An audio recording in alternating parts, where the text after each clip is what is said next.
His homepage for Kickstarter. Let's have a quick look, and we'll go through probably the forum homes. Let's have a look at the Battle Pirates homepage then, and I think we'll look at the update notes first. It's probably the wisest thing to do. So let's have a look at those first and see where they are. Yeah, so we've got a couple of things here. Yeah, there is, Ren. There's a couple of things that are quite interesting, I think, to be honest, and there's a few changes as well. So update notes. Let's have a little look. Here we go. Do you want to take up the update notes then? Sure, I can talk a little bit about it. So, of course, it talks about bounties starting today.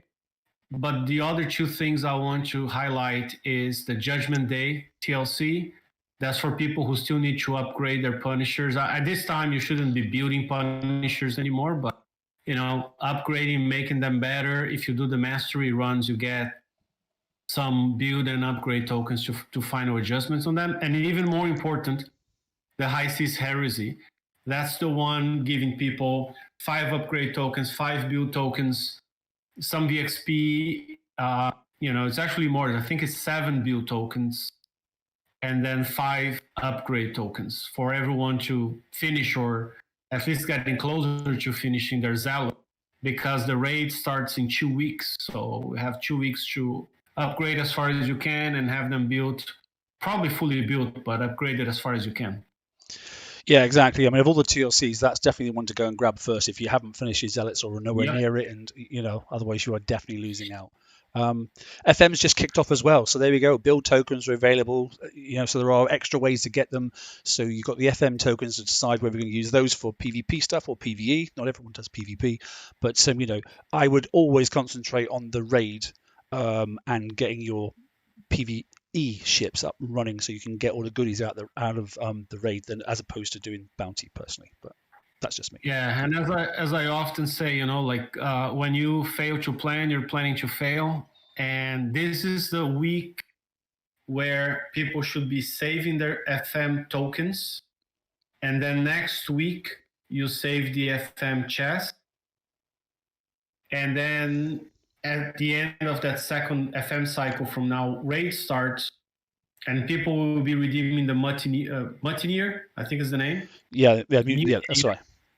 Yeah, the Mutineer, and that's going to be the raid haul for July and August. So if you keep those tokens and chests, then you're able to crank a few of them out, plus a week of build time. You're going to have all 4 shells for VXP weekend without spending a single coin. Yeah, and that's obviously the new skirmish raid, isn't it? So how things go forward very quickly. I mean, there is obviously a couple of there's the engine block, isn't there, in the FM as well, that if you haven't got those, go and pick those up there. And in the FM, obviously, it's the armors, the 2 armors that are relevant for that hull. So this is week 2 of FM, isn't it? Second one. So ZCT2, ZX2 are the armors. And then the component I think you're referring to is that open water warfare battery. That's the one, yeah. Yeah, the name is almost an essay, but that's the one. And it's limited. I checked my inventory. I only had 1 to spare. So I'm going to get 4 more over these 3 weeks. So when I build the new ships, I can use, maybe Kickstarter is going to release a better component, but if they don't, this is the best option right now to put on the ship. Yep. Okie dokie. So let's change tack. Let's have a quick chat about a review, if we could, then, of the free-ish week of PvP that we've just had. What are your thoughts, Ren? How did you approach it? How do you think the week went? And what have you learned? I loved it. I mean, having a whole week to hit bases and defend your base and tweak your base with unlimited, easy to get base parts, easy to get titanium, tokens to instantly repair your Conqueror. So I would go out, fail on a base, come back, instantly repair with tokens. Go out, hit a base, win on that base because it's not so hard and I'm not that great a hitter, so I won that one. Still an hour and a half repair, dock again, repair for free again. You could just do it for as long as you wanted, right? And people took advantage of that. My base got hit about 40 times in the week. It was crazy. I think I got in one day. The biggest number was 32 hits in one day, but I fixed everything for Holy crap. nothing. Yeah, 32 hits in one day, I think it was. Yeah, literally, I was just nipping out with my zealots, one in each of the 95 targets, that sort of stuff. And in the end, you didn't need to; just need to have one at a time. You were getting your 5 tokens here and then 5 tokens there, full res, all your titanium and all your base parts, and you could just go, "Oh, I'll move that turret that little bit there. Oh, I need to refit it. Oh, look, my base parts are full again." And people got all those like 3-day tokens to upgrade turrets to level 11, so you could do at least 10 of them. I think it was 10 tokens. Yeah, just short of all the HT tokens. I mean, HT tower tops. So, I mean, I know we got 12, but you got 10, so that wasn't bad. Yep.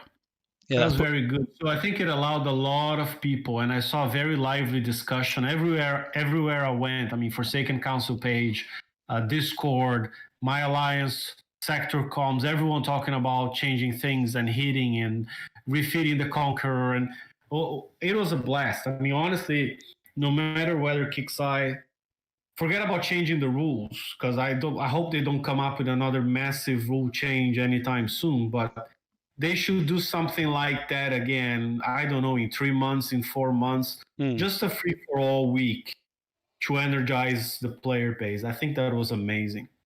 Yeah, I mean, I'd be interested to know. I mean, guys in chat there as well. I think that's probably the most PvP I've done in a solid week for many years. Many years. It was hysterical fun. Really enjoyed it. Yeah. And I think the comms, even between people hitting and being hit and that sort of stuff, was far less aggressive. And you're right, because I think there was no cost. Pretty much, I mean, you could fail on a base as a hitter, you wouldn't lose medals. I don't think that was intended. Maybe it was a bug because they said they fixed it this week, but there was literally barely any penalty. Only if your base got defeated, I think you lost medals, but I don't care about that. Anyways, it was a great chance. I know I worked a lot on my base. I think, throughout the week, I spent 6, 7, 8 hours on Base Planner tweaking things. Yeah, and I learned a lot. I have to say, I mean, the number of people that hit me, which was nice, because how do you know your base is good until someone actually comes and hits it? And that's the problem with the game is people complain about being hit, but until your base has been hit, you can't counter that what's just happened and the other fleets that are there as well. So I enjoyed it. I did learn a lot about or refresh myself on how to go out and actually hit bases, because I hit a few, nothing special, but I really enjoyed defending my base. Okay, so I've got the turrets and I do have 3 gatekeepers and that stuff, but I didn't leave T8 holes in my base. I took some of the older defender holes and some of the previous things, the Gorgons, that sort of stuff. So I didn't use ships that shouldn't have been in there and that sort of stuff. And I've learned a lot. So quite enjoyed it. I did, I had a howler in my base defense, and I know they're not gonna be allowed in another week or 2. So I removed the howler right away, and I started trying different combinations. Right, I put back an old Gorgon I had, tried that a little bit. I put back my High Guard Warden, tried it a little bit. Just trying different things to see what's going to work once I can't use howlers anymore. And you know what? It's fairly well. Of course, the base is not invincible, but it's doing well enough that I decided to run the defense now without any howlers anymore. Yeah, and it does sort of like pose a question. I mean, everyone was a bit of trepidation, I suppose, at the start of the week, and actually it's interesting. So it's tiered as well. For those individuals that couldn't stop a fleet, you probably still couldn't stop a fleet.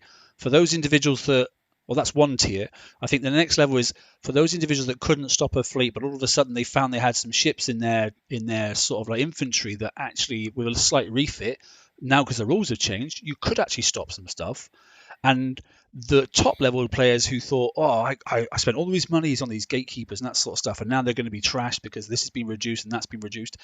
I was in that ballpark sort of area going, oh my word. I was pissed at first.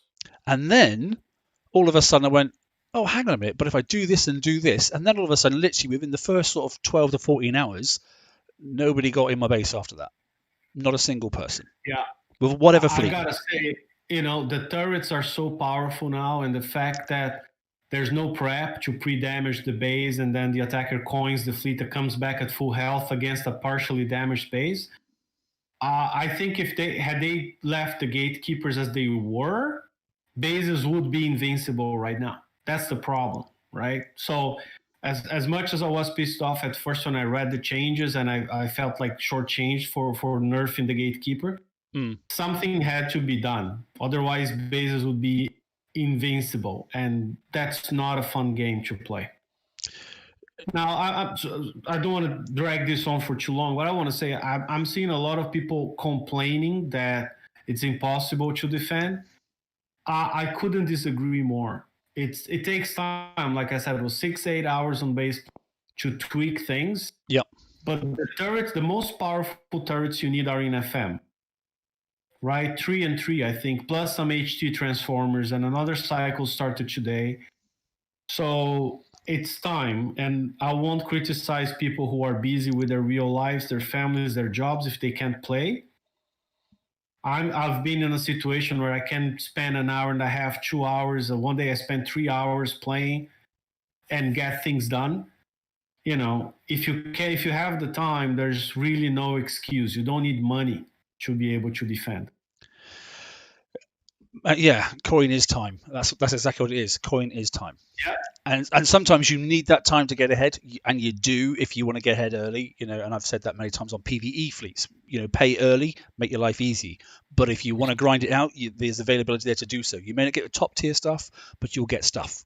You know, whether it's relevant and good in 2 or 3 months' time, by the time you got it, that's just the speed of the game. And then the day they are a business. I'm not justifying it, but ultimately it isn't totally free. It's just free to log on.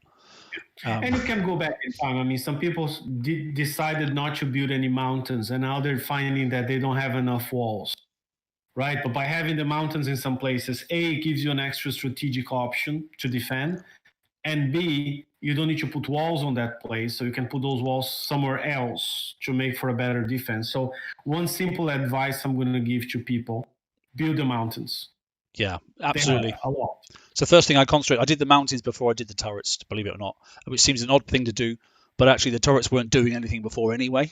So, you know, so I wasn't convinced, and then a couple people in my alliance coined the mountains, and then I started seeing how effective they were. So I started building mine one by one, and just getting out structured tokens I could from FM, from TLCs, from event, and just I think that 2 days before the change of rules, I had the last mountain done.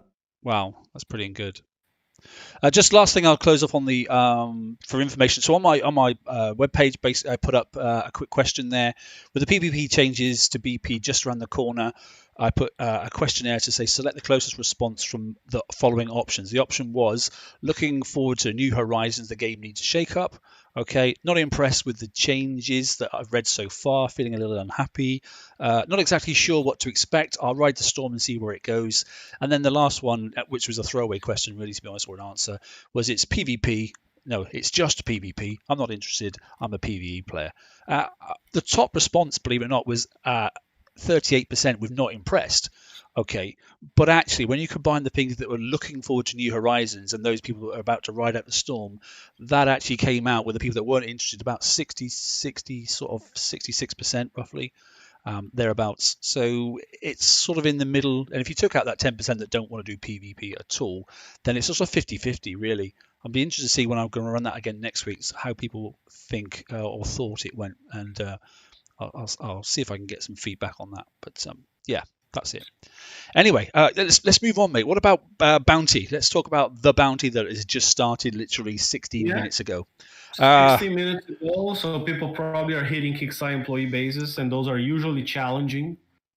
Some of them are downright brutal.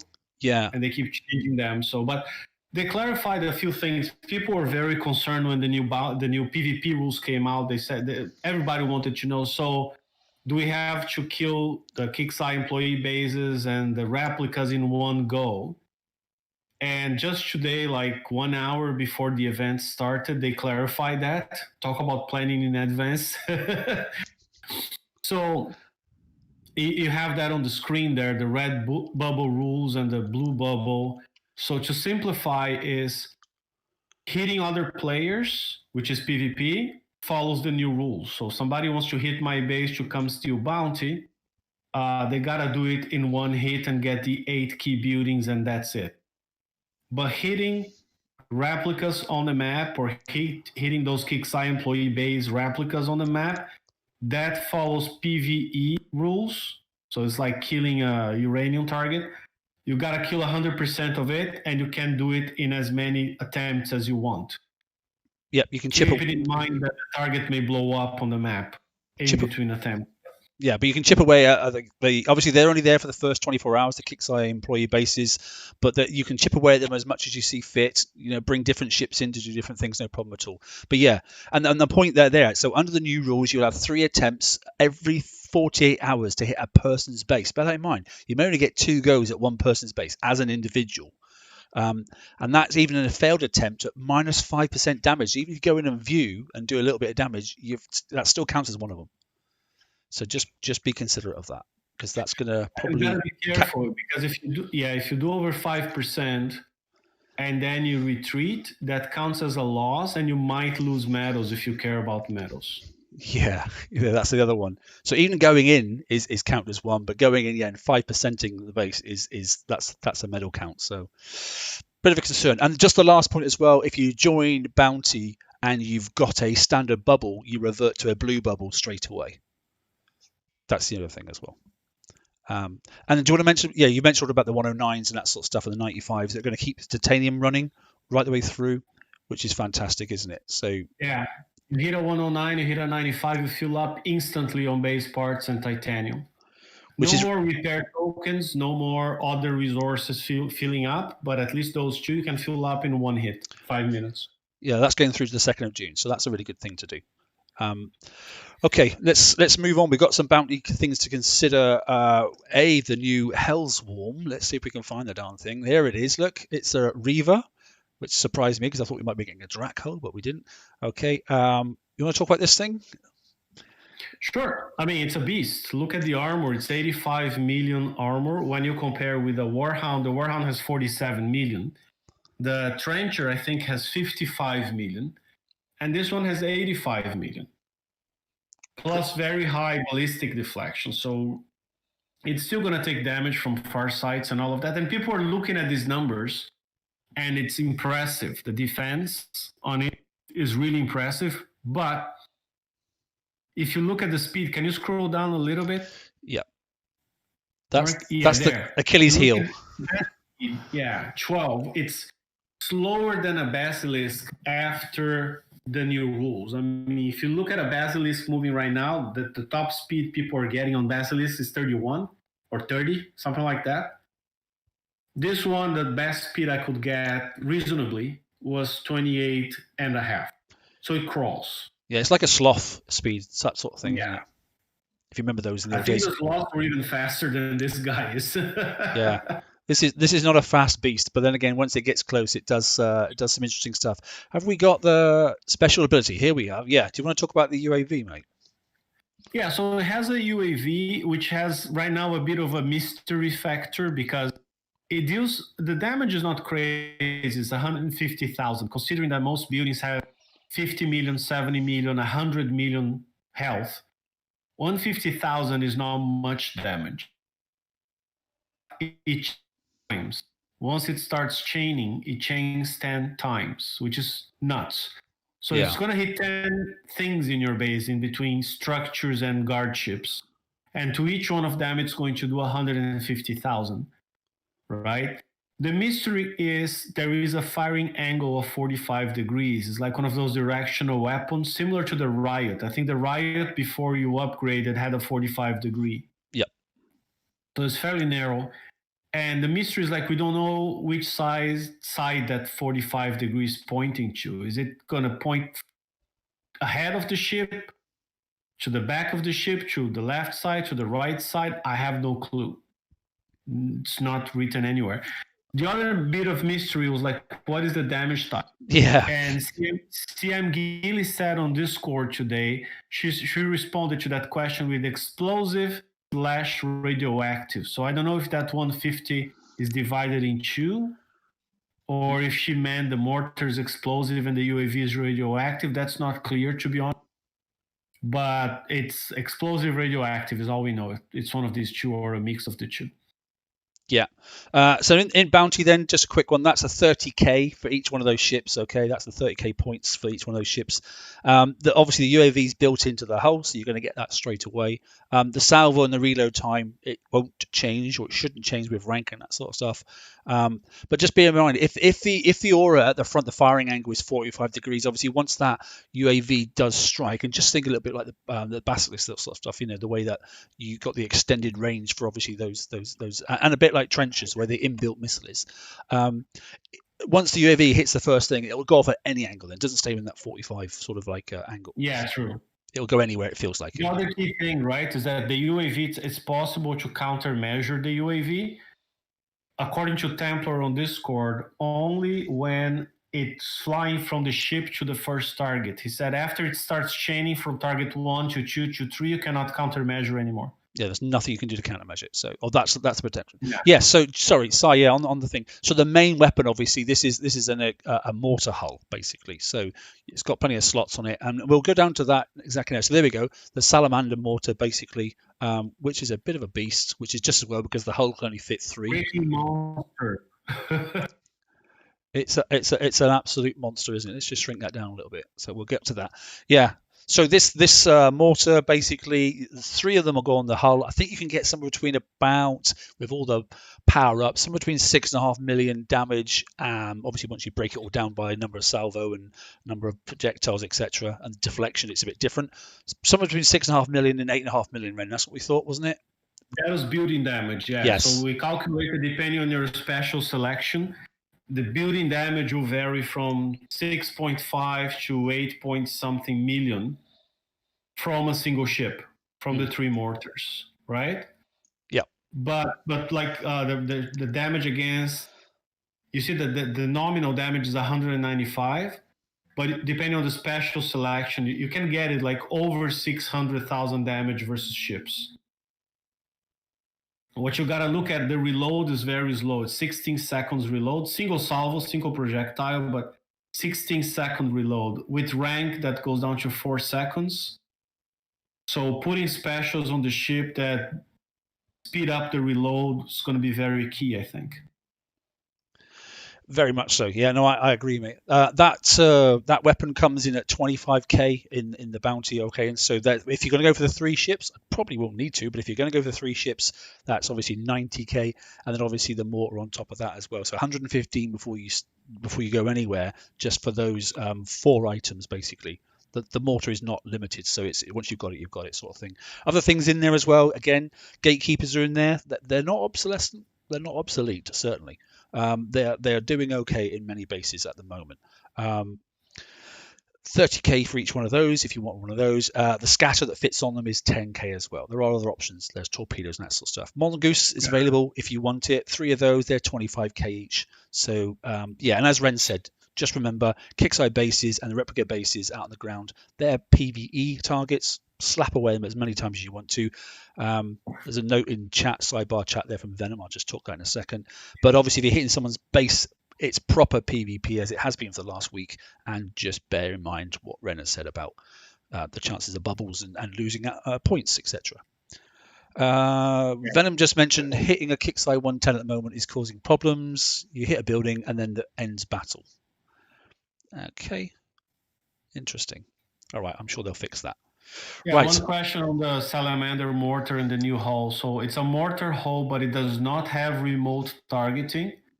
The range is 110, so it's more like the Warhound has 98 range. The Trencher Cannon has 98 range without putting the scopes or anything like that. This one has 110, so it's a bit of a longer range, 12 more than the others. And of course, you can choose to modify that with the explosive scope if you want. To add a bit more, but you lose a bit of power. So yeah, but it's an interesting hull. It brings different concepts in, and some of them are going to be crazy, and it'll be madness on chat and in various different forums for a while, and then someone will come up with a golden nugget answer, and then it will just sort of cascade down, and then people will be back to normal again. So as is the game, it's the yin yang of battle pirates. But anyway. my last highlight on that weapon, Mark, is just that it does the direct damage of 195,000, but Yes. it also has a damage over time of 400,000 damage per second, which is huge. Which is the radioactive, the dot stack. Yeah, it's like a dot in the old days. Yeah. And that damage is not explosive, is radioactive, right? Right. So Venom's saying actually it's the damage. The target is OP, causing multiple fleets wouldn't hit it. So no point. Oh, he's talking about the bounty KIXEYE employee base 110 110, target, yeah. not about the mortar here. Okay. No. He's talking about the 110. Right. Okay. The bounty employee base. Yeah, in bounty. Okay. Got it. We'll have to have a look at that in a second. Just one quick question. So I posed up some questions that people want to bring, I think, obviously to the show for tonight. And one thing I've got from Ford here, with bounty beginning tomorrow, as in now today, because he mentioned it yesterday, how do you feel about howlers still being allowed in the guards? Personally, I don't have an issue with it. I think in transition, there's always going to be one side of the fence that thinks, no, it shouldn't happen at all, because some howlers are built very well. On the other side of the fence, some of them aren't built so well, as you mentioned to me earlier on, and they're not really causing an issue. If that's all they've got and they've got nothing else, you can't leave them with nothing. If they're using them because they're extending it right to the very, very end and then they'll switch fire to something else they've already built, that's probably their decision. Is it right? I don't know. What do you think, mate? I think there's howlers and howlers. I mean, some people just stuck their base hitting howlers in base defense, and honestly, those do nothing. It's easy. They're going to have those howlers in there. They're going to get smashed, and they're going to be asking, why are people complaining about howlers? And then there's howlers that people reconfigure specifically for base defense, and those hurt a lot, right? I can't say the players are wrong because KIXEYE is allowing that in the rules. So they say, okay, yeah, you can have them. So we can have them. Let's go to the, you can't please all the people. People can have those super buff defense howlers, which are slow, but then they can drive and chase you, and it makes it virtually impossible, especially if they're online. But even if they're not online, to win a battle in a single hit. It's, yeah, it's a distortion, but it's a distortion that's going to go away in a week. So whatever. It's that you can't please all the people all the time. The only thing I feel sorry for people with howlers that haven't then built something else or tried it last week, they don't know now without it costing them what to do. Some people will have done it. They'd have gone, oh, I've been building this, I've been testing that, but they've not actually had their base hit now because they've left the howlers in, and whatever they're building, they don't have it tested with the replacement of the howlers. So they will be complaining a lot. If you're in that little category, they would come out. We're nearly at the half-hour point. Last thing I was going to cover, basically, a quick question. This one is from Venom, actually, on my YouTube channel for you. How do you feel about the current changes in PvP regarding the ship changes, and how do you feel the balance is for the average player? Not top elite, average guys. What do you think, mate? Oh, I think average players need to spend time learning base defense. Base defense is by very, very far, the most complex aspect of the game, because when you're building a fleet to hit something, you're building 5 ships with, 3, 4 armors and 6 specials and a few weapons. So there's only so many combinations you can put together. But when you're designing a base defense, you're working with, I'm going to say, hundreds of variables. For 24 turrets, you got to choose the weapon, the 3 specials, and the panels. For each building, you got to choose 1 or 2 or 4, in the case of the outpost, tactical modules. And then you got to choose a base layout, and then you got to choose where to put mountains and where to put walls. It's absolutely, by far, very complex. And then it's very simple, guys. I either spend the time, learn it, get good, or you will always be a farm, unless KIXEYE by some reason gives people a super out of balance turret or a super OP defender. Stop waiting for the OP defender, the OP turret, because that's a mistake. Each component in base defense has to be weaker than the Conqueror hitting the base, because it's only 5 Conquerors versus 24 turrets, 3 portals, 5 defenders, a number of tactical modules, and a channel. It's a nightmare. as long as you build it well. If you don't want to put in that time, be a farm, but then don't complain. That's honestly how I see it.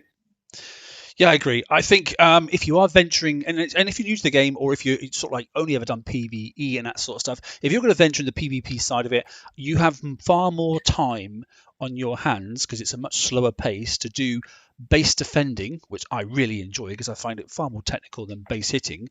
Base hitting, as in the building of the ships. Base hitting, actually doing it, that's an art in itself, but that's the same as any game where you actually go and attack people. But base defending is one of those nice, slow, methodical things you can do. You can really take your time, even if you're sat in a bubble because you've just been smashed, where you can sit in base planner for hours and hours and hours if you really want to, contemplating, if I put this here and if I did this and if I changed that special. It's not costing you anything but time. And if you have got time, then it's one area of the game, and you can still have people talking to you and that sort of stuff if you're just in your base. Obviously not in base planning because you can't see chat, but if you're just in your base, musing over things, it's the one thing of the game that you can do that really actually you can plan, well, that turret needs an upgrade, right? I'm going to go do the PvE bits. That means I can now upgrade that turret, and you haven't had to have any interaction with anybody, so it's up to you. Yeah, and it's not something, I mean, I know it's painful changing your base completely. I try to do that only a few times a year, like a major change, like we had to do last week. And then I tweak for as long as I can. As much life as I can extract out of that setup, I'll do it because it's a lot of work. It's hours of work to design a new base. And being a good alliance, I mean, I know the lone wolves like being lone wolves, but I take so much from my alliance, like base layouts and some ideas and stuff like that. Not only my alliance, but other great players such as yourself and Venom, and there's many people whom I learned stuff from. Templar, that helps. Laredo helped me the other day a little bit too, so we exchange ideas. Yeah, and I think for the enjoyment of the game, people don't mind doing that. And there are certain things that are taboo to share. But there are certain things where actually people just go, yeah, I can give you a hand with that. And that happens to all of us, I think, to be honest. Anyway, right, okay. Yeah, Ren's popped up his video in the chat, sidebar chat there. So those that want to have a little look at PvP rules, etc., and that sort of stuff, he's got a little series of videos that he's talking about base defense and new PvP rules and defenders and that sort of stuff. So have a little look at those, and I'll link his channel yet again down in the sidebar chat once this is uploaded and it's gone into archive. Enjoy Bounty, get what you can out of it and that sort of stuff. Enjoy the new rules because it's going to be interesting. Bear in mind, you do lose now. You lose coin, and obviously if you're a coiner, but you definitely lose medals. So bear that in mind. I'm bound to see, and I'm sure everybody will, the first fleets, obviously, first 24 hours you can't get them. With 25 hours gone, somebody's going to have at least one base fleet out there smashing around with the new mortar. So yeah, it'll be interesting, to be honest. Right, that's it. I'll just say goodnight. Ren, over to you. Yeah, man. Take care, everyone. And thanks for listening in.